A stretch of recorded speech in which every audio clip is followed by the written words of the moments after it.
Salam uşaqlar, hər vaxtınız xeyir olsun. Bugün sizinlə Çarqı əfsanəsi haqqında danışacağıq. Deməli, əsərin məzmunu belə, daha doğrusu əsərin məzmununa keçməmişdən əvvəl əsərin deməli növü haqqında və janr haqqında məlumat vermək istəyirəm. Qeyd edim ki, Çarqı əfsanəsi əfsanə janrında yazılmışdır və əfsanə janrında bilirsiniz ki, epik növün geniş yayılmış janrlarından biri hesab olunur. Və əsər epik növdə yazılıbsa, deməli orada nə var? Təhkiyə var. Təhkiyə də nə deməkdir? Yəni əsərdə, əfsanədə daha çox hekayətdən, danışmaqdan, nəql etməkdən danışıldığı üçün biz bu üsula təhkiyə üsulu deyirik. Yəni epik əsərlər təhkiyə əsasında qurulur. Yəni danışmaq, nəql etmək üzərində qurulmuşdur. Və yadımızda saxlayın ki, əsərin vahid süjet xətti vardır. Sizə sual verilsə ki, əsərin vahid süjet xətti var. Bəli, deyirsiniz ki, əsərin vahid süjet xətti var. Çünki əsərdə baş verən hadisələr ardıcıllıqla baş verir. Yəni bir hissə digərini əvəz eləyə bilməz. Bütün hadisələr bir-birinə zəncirvari şəkildə bağlıdır. Gəlin indi əsərin məzmununa keçək. Deməli, Çarqı əfsanəsi belə başlayır ki, qədim zamanlarda bir alim yaşayırdı. Bu alim öz gözəl əməlləri ilə xalqın rəğbətini qazanır və həmin dövrdə də bir şah var imiş. Alimin xəbəri gəlir şaha da çatır və şah düşünür ki, həmin alimi yanına çağırsın, onu sarayına dəvət eləsin və alimi deməli öz huzuruna çağırtdırır və ona şahın yanında sarayda qalmağı təklif edir. Alim də qərara gəlmək üçün nə edir? Şahdan möhlət istəyir. Bunu qeyd edeyim. Birinci möhlət yəni alimə məxsusdur. Birinci möhlət kimə məxsusdur? Alimə məxsusdur. Alim şahdan möhlət istəyir və şah da ona 3 gün möhlət verir. Və şah da ona dediyim kimi 3 gün möhlət verir. Və vaxt keçəndə alim saraya gəlir və şaha da deyir ki, böyük hökmdar, sizin sarayınıza deyir o qədər dərrakəri, dərin düşüncəli insanlar var ki, deyir, mən onların səviyyəsində olmadığım üçün mən sizin bu təklifinizi qəbul edə bilmərəm. Alim bu söz dedikdən sonra qayıdır öz yerinə və öz xeyirxah işləri ilə yenidən məşğul olmağa başlayır. Və alimin cavabı bu dikbaşlığı şaha xoş gəlmir. O bir növ alimi nə edir? Nankör hesab edir. Yəni onun bu etdiyini nankorluq hesab edir.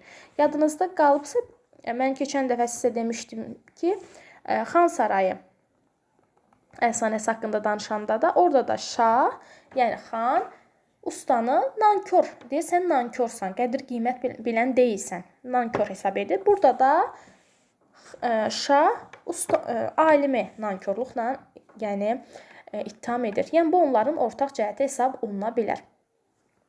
Və bu hadisədən sonra hökmdar vəziri yanına çağırır və vəzirə deyir ki, elə bir şey eləməliyik ki, biz yəni bir tədbir görməliyik alimin bu hərəkəti ilə bağlı. Və vəzir də deyir ki, alimin əvvəlcə biz cahilliyini sübut edib xalqın gözündən salmalıyıq. Bunun üçün də, yəni vəzirin niyyəti nə idi? Vəzir istəyirdi ki, çətin suallarının alimi çıxılmaz vəziyyətə salsın və xalqın gözündə alimi bir növ nə etsin? Düşürsün. Və bunun üçün də vəzir, baxın burada qeyd edeyim, birinci möhlət kimə aid idi? Birinci möhləti kim istəmişdi? Birinci möhləti alim istəmişdi. Yuxarıda qeyd etdik ki, birinci möhlət kimə məxsusdur? Alimə. İkinci möhləti kim istəyir? İkinci möhləti isə vəzir xandan istəyir, yəni şahdan istəyir və hökmdar da ona 40 gün müddət verir. 40 gün keçəndən sonra vəzir suallardan hazır olur və hökmdar adamları meydana toplayır, alimi də çağırır və alim də təmkinlə hökmdarı dinləyir. Hökmdar da deyir ki, deməli, sən deyir, öz alimliyinlə xalqı deyir, aldadırsan. Əslində, sən heç alim deyilsən, deyir. Və deyir ki, mənim vəzirim sənə bir neçə sual verəcək və sən o suallara cavab verməsən, sənin, necə deyim, daha doğrusu sən bu suallara cavab versən, sənin alimliyin sübut etmiş olacaqsın alimliyini. Və alim deyir ki, buyurun, problem deyil, suallarınızı verin. Hökmdarın vəziri də başlayır sualları verməyə. Deyir ki, sual belədir ki, deyir, Ulu Dağdan bir qol Zümzümə bulağına qədər nə qədər dövr etmiş olar. Sual bu idi ki, Ulu dağın başından buraxılmış bir qoz Zümzümə bulağına qədər neçə dəfə fırlanar? Alim də gülə-gülə cavab verir ki, mən sizin sualınıza cavab verməyə hazıram, amma deyir ki, siz Ulu dağdan Zümzümə bulağına qədər olan yolun nə qədər olduğunu və qozun həcmini mənə deyəsiniz. Cəmaət də alimin bu cavabını alqışlayır. Hökmdar da və vəzir də görür ki, alimlə baş edə bilməyəcək, yəni onunla bacara bilməyəcək. Ona görə başqa bir sual vermir və biabır olmaq istəmirlər çünki. Alim də bu hadisədən sonra evə yollanır. Ancaq evə yollanmaq istəyəndə onu evə getməyə qoymurlar ətrafında olan insanlar. Yəni sual düşə bilər ki, alim özü evə getmir. Yanlışdır. Yəni onu evə getməyə qoymayanlar ətrafında olan insanlar idi. Yəni onu sevən insan, ətrafındakılar. Yəni onu ətrafındakılar qoymur. Deyir ki, yəni getmədə sənə nəsə edə bilərlər. Onun üçün də onu bir dənə karvana qoşurlar, başqa ölkəyə gedən karvana qoşurlar. Çünki onlar bilirdi ki, hökmdar bunun heyfini mütləq alimdən alacaq. Və bu karvanda olan dəvələrin hər birinin boynunda da bir zınqrov var imiş və alim karvan başçısının qarşısına bir şərt qoyur. Baxın, yadınızda qalsın ki, alim karvan başçısının qarşısına şərt qoyur. Deyir ki, əgər sən mənə icazə versən bu dəvələrin boynunda olan zınqrovların yerini dəyişməyə, mən sizlə səfərə çıxacam. Və alimə icazə verirlər, karvan başçısı razı olur, alimə icazə verirlər və səbəbini də öyrənmək istəyirlər ki, bəs niyə belə eləmək istəyirsən? O da deyir ki, mən bu zınqrovun səsindən ecazkar bir musiqi yaradacam və bizi bu bəladan qurtaracam. Alim də dediyi kimi zınqrovların yerini dəyişir və bu zınqrovların yerini dəyişəndən sonra dəvələr hərəkət etdikcə bu zınqrovlar tərpənir və bu titrəyiş nəticəsində çox gözəl, ecazkar bir səs yaranır və bu səs bütün ətrafa yayılır.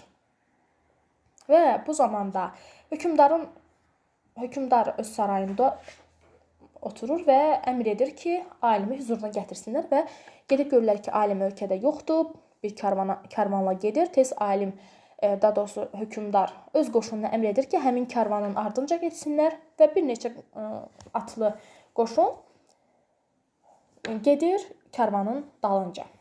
Və gedən zamanda təbii ki, dəvələrin bu yerişi nəticəsində zınqrovlardan çıxan bu ecazkar səs həmin atlılara da təsir edir və onlar bir növ bihuş olurlar. Yəni bir növ onlar alimin bu yaratdığı şeyə, ecazkar səsə əsir düşürlər. Və yuxuya gedirlər. Və bir müddətdən sonra oyanırlar, görürlər ki, artıq başqa bir ölkənin ərazisindədir və alimi geri qaytarmaq da mümkün olmayacaq. Görürlər ki, müşkül bir məsələdir və beləliklə onlar əliboş şəkildə geri qayıdırlar. Çahargah əfsanəsi bununla da sona çatır. Əsərin təhlilində bir daha qeyd edirəm ki, əsər dedim ki, nağıl janrındadır. Yəni çox üzr istəyirəm. Əsər əfsanə janrındadır və əfsanə də bilirsiniz ki, epik növün ən qədim geniş yayılmış növlərindən biridir və əsərdə təhkiyə əsasdır, vahid süjet xətti qeyd etdiyim kimi var. Və yadınızda saxlayın ki, bu əsər güc sahiblərinin ağıl sahibləri qarşısındakı məğlubiyyətini göstərir. Və bir sıra qeydlərinizi də götürün ki, yəni yaşadığı yeri tərk etmək alimin fikri deyildi, ətrafında olanların fikri idi. Və həmçinin də orada qeyd edə bilərsiniz ki, dəftərinizdə alim, yəni karvanla getmək üçün karvan başçısının qarşısına şərt qoyur. Yəni deyir ki, mənə icazə versəz mən zınqrovların yerini dəyişim, o zaman mən sizinlə gəlməyi qəbul edəcəm. Və sual düşə bilər ki, karvandakı adamlar alimin arxasınca gələnləri məğlub edir. Bu tamamilə səhvdir. Yanlışdır. Çünki karvandakı adamlar alimin arxasınca gələn adamlara heç nə etmir. Sadəcə alimin yaratdığı o ecazkar səs onları məğlub edir. Yəni bir növ bihuş olurlar da davam edə bilmirlər yola. Belə. Və əsəri də, yəni çahargah əfsanəsini də özgəyə quyu qazan, özü düşər atalar sözü ilə bitirə bilərik. Yəni əsərin ideyasına bu atalar sözü daha çox uyğun gəlir. Bu da Xan Saray əfsanəsi, daha doğrusu çahargah əfsanəsinin qısa məzmunu.